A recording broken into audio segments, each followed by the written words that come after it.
to the second video of the poem The Twins. In our previous lecture, in our first part, we have started the poem The Twins. Do you remember the name of the poet?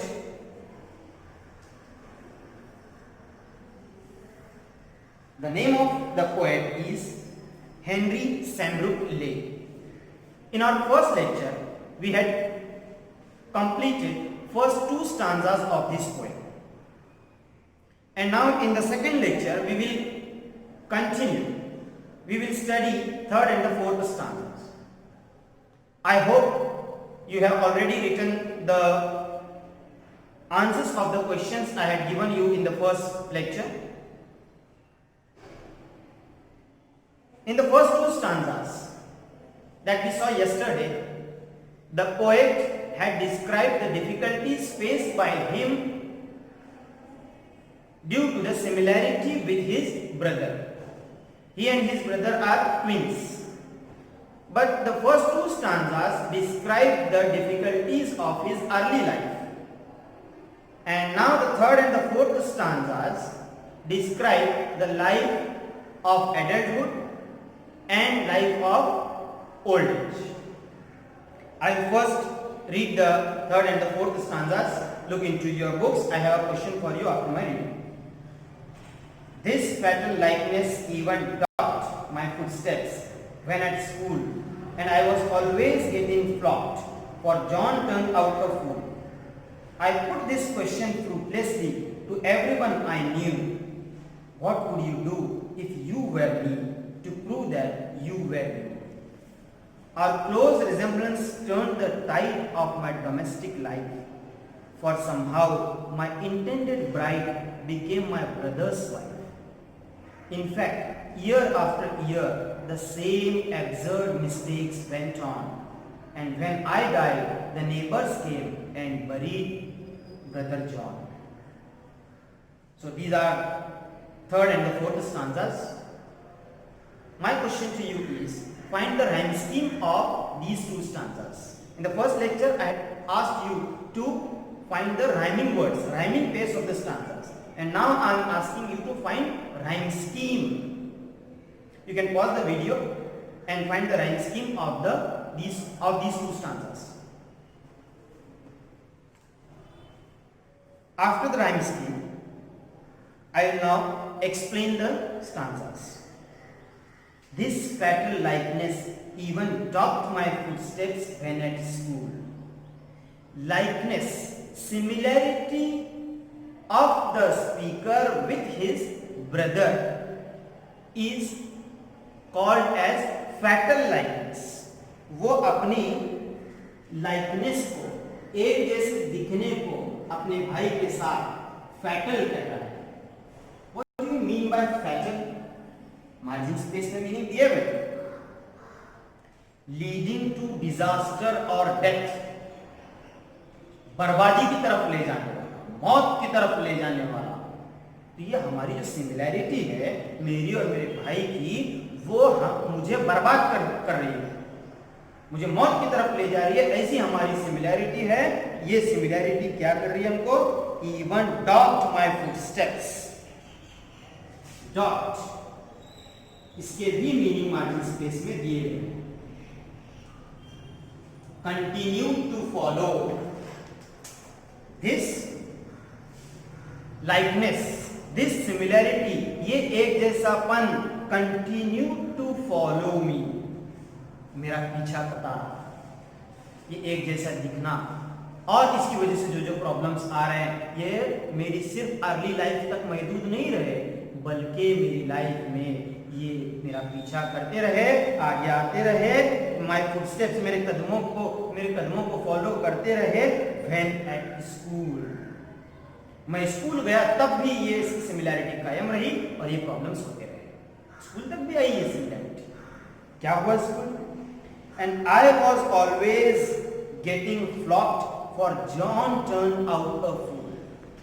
I was always getting फ्लॉक्ड.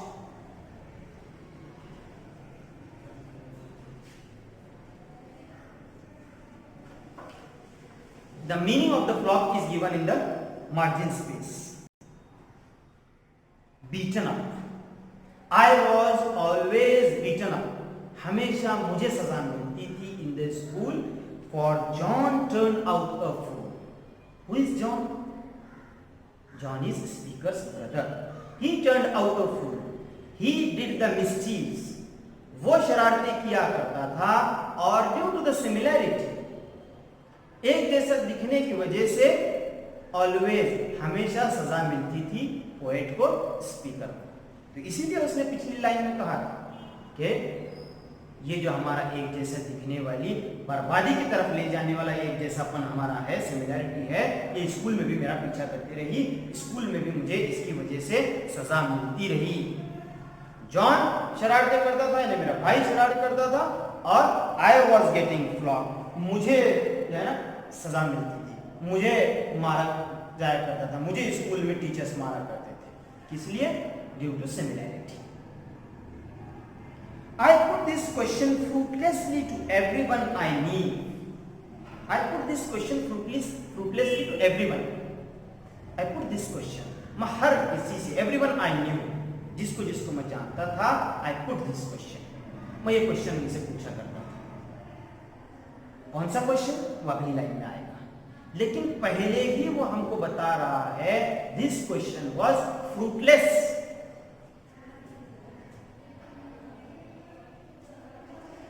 Fruitless means उसका कोई फायदा नहीं होता।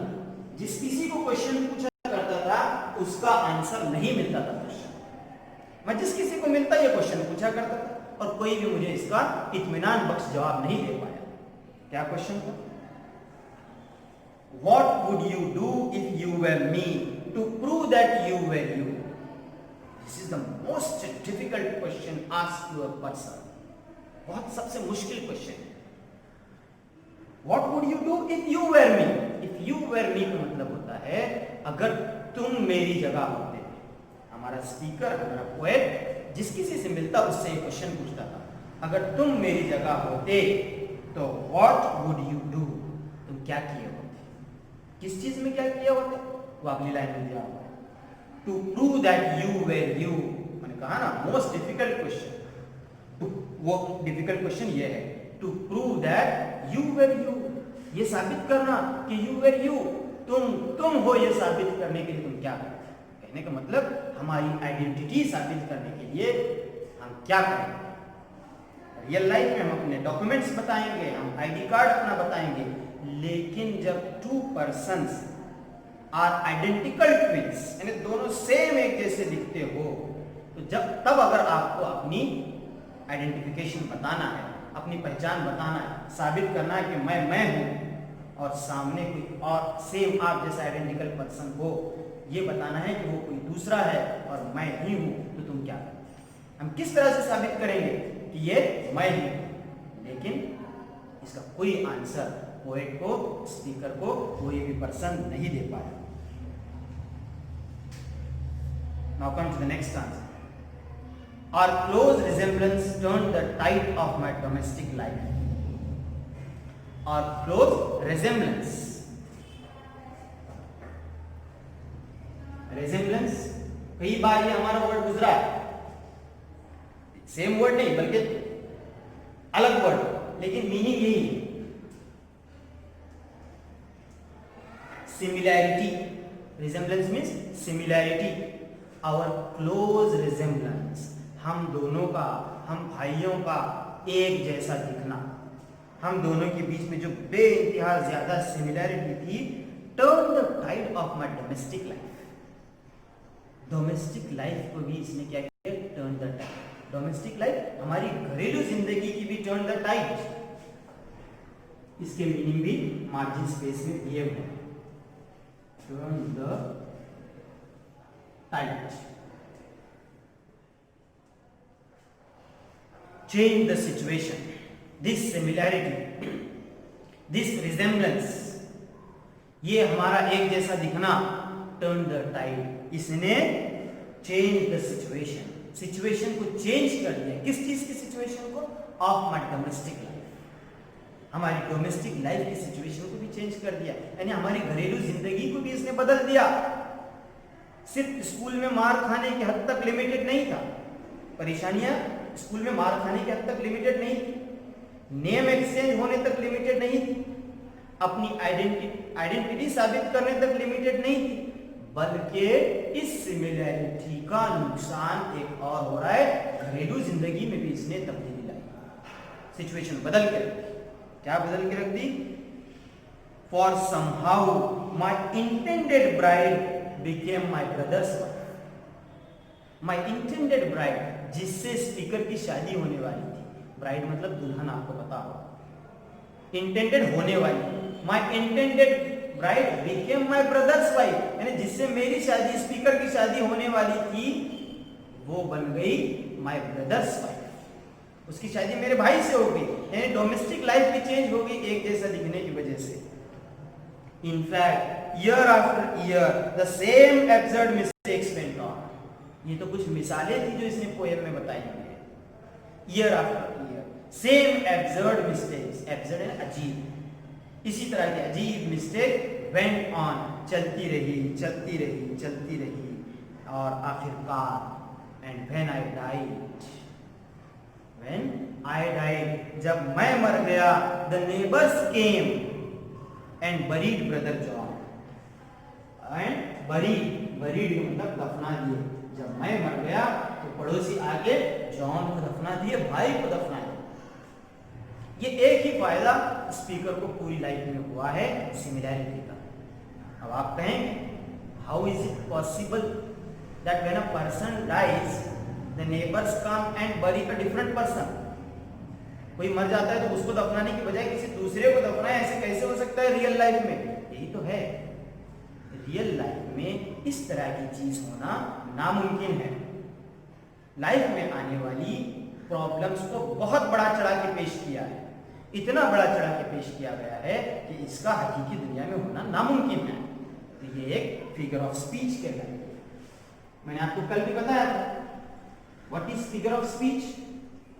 Poem को effective बनाने के लिए, पिछले वीडियो में मैंने बताया था, पोएम को इफेक्टिव बनाने के लिए पोएट अलग अलग तरीके अपनाता है, they are called as figure of speech. अब उसमें जितने तरीके, हर तरीके को अलग अलग नाम दिया गया है। यहाँ पे जो तरीका अपनाया गया है लास्ट के 2 लाइन्स में, When I died, the neighbors came and buried brother John, ये बड़ा चढ़ा के पेश किया गया है। हकीकी दुनिया में ऐसा होना नामुमकिन है, तो ये तरीके को कहा जाता है हाइपरबोली।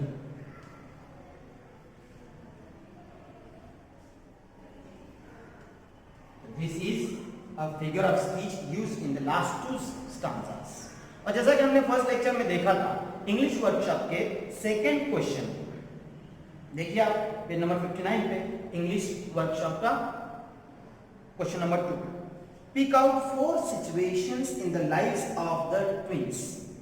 Find out 4 situations. कौन से 4 सिचुएशंस?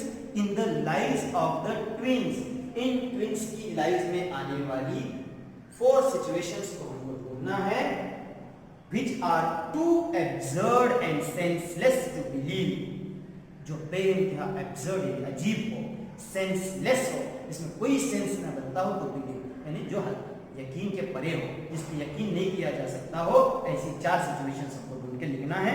हमने पिछले लेक्चर में, यानी फर्स्ट पार्ट में देखा था एक चीज, my brother John got Christian me and I got Christian him, ये हुई थी एक सिचुएशन। ऐसे और भी सिचुएशंस हमको ढूंढना है। सबसे पहले तो मैंने आपको अभी कुछ देर पहले जो बताया, पोएम के last 2 lines, and when I died the neighbours came and buried brother John, ये हो गई सेकंड सिचुएशन। वैसे तो ये 4th होगी क्योंकि पोएम में सबसे लास्ट में आई है, लेकिन अभी हमने इसको पढ़ा इसलिए मैं इसको पहले एक्सप्लेन करता हूँ। ये हो गए 2 सिचुएशंस, और 2 सिचुएशंस हमको ढूंढना है, वो है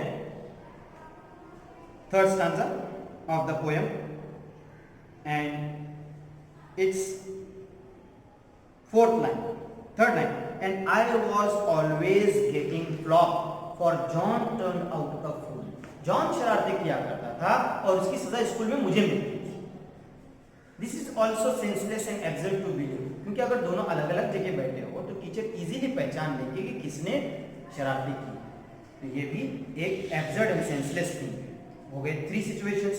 and now the fourth situation is for somehow my, fourth stanza की third line, for somehow my intended bride became my brother's wife. जिसकी शादी पोएट से यानी स्पीकर से होने वाली थी, that lady became the wife of his brother.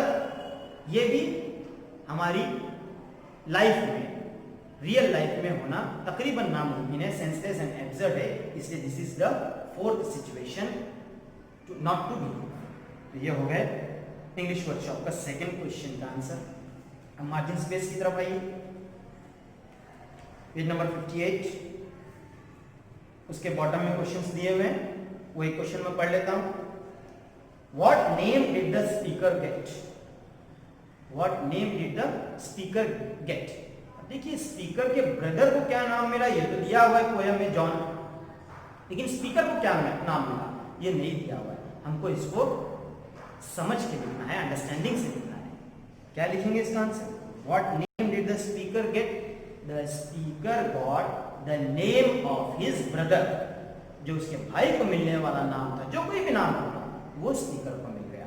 तो आंसर हो गया the speaker got the name of his brother. Next question on the same page, how did the speaker suffer at school? Suffer बर्दाश्त किया, क्या क्या तकलीफें हुई इसको। How did the speaker suffer at school? School में क्या क्या तकलीफ आती? सिंपल है, जब भाई शरारत करता तो इसको सजा मिलती थी। थर्ड स्टैंजा में आंसर है इसका। I was always getting flogged for John turned out a fool. This is the answer. I ये पोएम में फर्स्ट पर्सन है, हम I को चेंज करेंगे, थर्ड पर्सन बनाएंगे। वो I जिसके लिए यूज हुआ है उसका नेम या प्रोनाउन हम लिखेंगे। वो I यूज हुआ है स्पीकर के लिए, तो हम लिखेंगे वहां पर स्पीकर। तो आंसर बन जाएगा the speaker was always getting flogged for John turn out a fool. Now come to page number 59, last question of the margin space. What is impossible in the last 2 lines? मैंने पहले भी explain किया है इसका answer. What is impossible in the last 2 lines? क्या impossible क्या है जो लास्ट 2 लाइन में बताया हुआ है? It is impossible that the neighbors come and bury a person who has not died, a living person. It is impossible that neighbors come and bury a living person.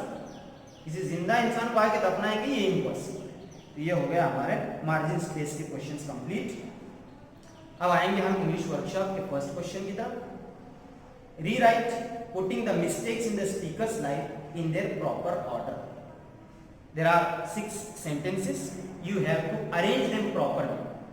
कैसे arrange करना है? Speaker की life में जो incident पहले हुआ है उसको पहले लिखेंगे, जो बाद में हुआ है उसको बाद में लिखेंगे। So this is homework for you. मैंने आपको कल भी बताया था कि आपको नोटबुक बनानी है और उस नोटबुक में सभी क्वेश्चंस जो हम जितने डिस्कस कर रहे हैं और जितने मार्जिन स्पेस के और इंग्लिश वर्कशॉप के क्वेश्चंस हैं उनके आंसर्स आपको लिखना है, और इवन वर्ड्स एंड उनके मीनिंग्स भी लिखना है जो मार्जिन स्पेस में दिए हुए हैं। तो ये क्वेश्चन जो है, arrange the incidents of poets life in proper order, इसको आपको करना है। इजी क्वेश्चन है, आप इसके आंसर्स लिखेंगे। अगर आपको इसके आंसर्स नहीं मिलते हैं तो कमेंट सेक्शन में आप कमेंट कीजिए, मैं आपको आंसर बताऊंगा। उसी तरह से question 3, complete the web diagram. Poet uses humour to. Poet इस पोएम में ह्यूमर किस चीज के लिए यूज कर रहा है?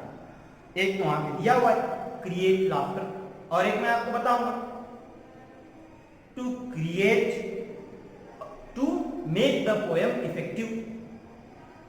ये उसका आंसर हो गया। एक और वहां पे दिया हुआ है टू रिड्यूस बोर्डम, और बचे हुए 3 आपको अपने तौर पर लिखने हैं। फिर वही बात मैं बताऊंगा, अगर आपको ये नहीं आ रहा है तो कमेंट सेक्शन में बताइए, मैं आपको बता दूंगा। क्वेश्चन 3 का B, write any 2 lines from the poem that you find most humorous. Most humorous, सबसे ज्यादा आपको हंसी किस चीज पे आ रही है, ऐसे 2 लाइन्स आप लिखिए। आप अपने हिसाब से लिख सकते हैं, लेकिन फिर भी मैं आपको बता देता हूँ। For somehow, fourth stanza, for somehow my intended bride became my brother's wife, ये एक लाइन यानी एक सेंटेंस, और लास्ट का सेंटेंस लास्ट 2 लाइन्स में है, and when I died the neighbours came and buried brother John. ये हो गए 2 मोस्ट ह्यूमरस लाइन्स। उसी तरह से question 4, pick out the lines that contain alliteration, ये मैंने आपको कल ही बता दिया था।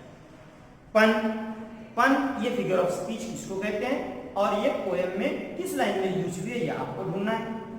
नेक्स्ट है हाइपरबोली, वो मैंने आपको बता दिया है, इसके लाइन मैंने एक्सप्लेनेशन के वक्त भी बताया है, वो आप ढूंढ के लिखिए। फर्स्ट लेक्चर में भी हुए हैं, सेकंड लेक्चर में भी हुए हैं। Pick out from the poem sets of words that generally go together, आमतौर पर साथ में आने वाले वर्ड्स हमको ढूंढ के लिखना है। एक एग्जांपल दिया हुआ है किथ एंड किन, उसी तरह से form and feature, face and लिंग, ये है आंसर्स। एक और 2 और आंसर्स है, वो आपको ढूंढना है। Question 6.